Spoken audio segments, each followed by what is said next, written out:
রাখা যায় না। এই কষ্টটা আমি সবসময় নিতে চাই না। দীর্ঘ 10 বছর ধরে এই কষ্ট আমরা বয়ে বেড়াচ্ছি। পরিবারগুলো তাদের স্বজন হারা যে বেদনা, খুঁজে না পাওয়ার যে বেদনা, সেই বেদনা, আর আমরা তার সাক্ষী হয়ে থাকার যে বেদনা। কয়েকদিন আগে তুলে আমাদের মায়ের ডাকে ছোট্ট ছোট মেয়েরা এখন বড় হচ্ছে, কলেজে পড়ছে, পার্লামেন্টে গিয়েছিল, পার্লামেন্ট দেখতে। ওখান থেকে আমার ঘরে এসেছিল, আমি প্রধানমন্ত্রীকে ডেকে নিয়ে এসেছিলাম, সাথে সাথে কথা বলেছেন, উনি কথা দিয়েছেন যে তুমি তাদের যে সমস্যাগুলো আছে, এই সমস্যাগুলো তিনি দেখবেন। আমি বিশ্বাস করি তিনি দেখবেন। আমরা কথা বাবা বলতে চাই না, আমরা এগুলো কাজ করতে চাই, আমরা এগুলো বাস্তবায়িত করতে চাই। আমাদের যে কথাগুলো বললেন অত্যন্ত আতঙ্কের কথা। যদি আবার সেই ধরনের কোনো আচরণ দেখা যায়, আমাদেরকে সমবেতভাবে তা প্রতিরোধ করতে হবে। আমাদের আশার কথা শুনিয়েছেন, অত্যন্ত আন্তরিক মানুষ, কাজের মানুষ। আমি বিশ্বাস করি খুব দ্রুত বিচারগুলো এগিয়ে যাবে এবং এটার জন্য সহযোগিতা করার জন্য সরকারের তরফ থেকে সম্পূর্ণ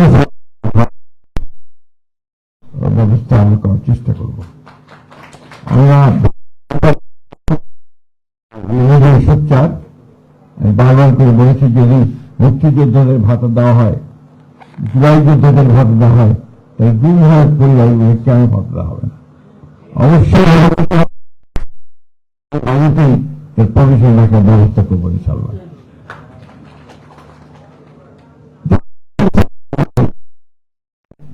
পাশে তো দাঁড়াতে পারি, আমরা আমাদের রাষ্ট্র হিসেবে আমরা তাদের সহযোগী হিসেবে তাদের পাশে দাঁড়াতে পারি, তাদেরকে সাহস দিতে পারি।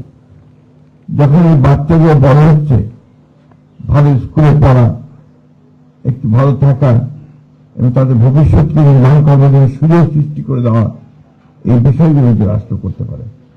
আমি বিশ্বাস করি যে এগুলো রাষ্ট্র করবে, এটা রাষ্ট্রের দায়িত্ব বলে আমি বিশ্বাস করি।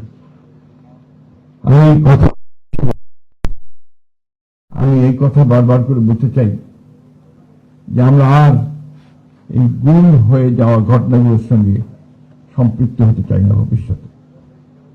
এটা তো একটা হিউম্যানিটির বিরুদ্ধে একটা ক্রাইম, মানবতার বিরুদ্ধে একটা অপরাধ। প্রকাশ্যে এদের বিচার হওয়া উচিত, এদের শাস্তি হওয়া উচিত। আল্লাহর অশেষ রহমতে সবচেয়ে ভয়াবহ যে লোকটা এই রিহা ধরা পড়েছে, তার বিচার হচ্ছে। আরেকজন ধরা পড়েছে দুবাইতে, বেনজির।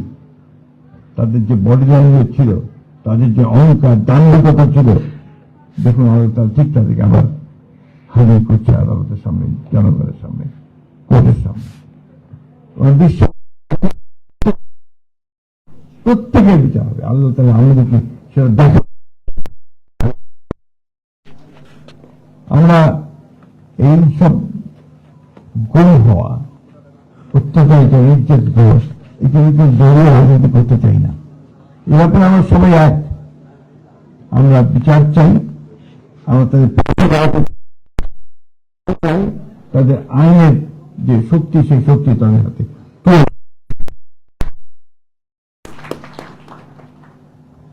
আমি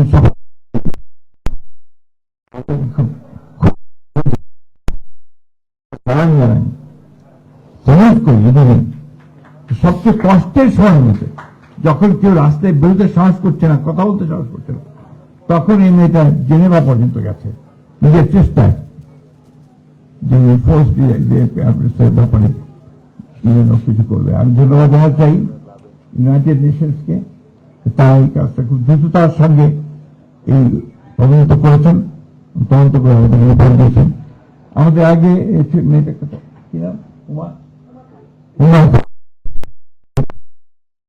মনে করতে চাই ট্রেমেন্ডাস সাপোর্ট দিয়েছে আমাদের সেই সময়। এবং সেই সময় ইউএনডিপি ছিলেন আমাদের গোয়েন,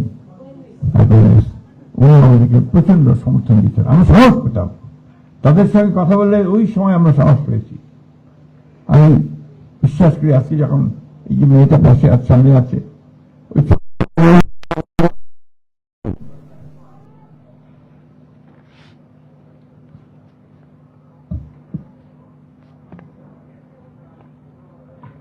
কষ্ট রাখা যায় না। আপনাকে অনেক ধন্যবাদ।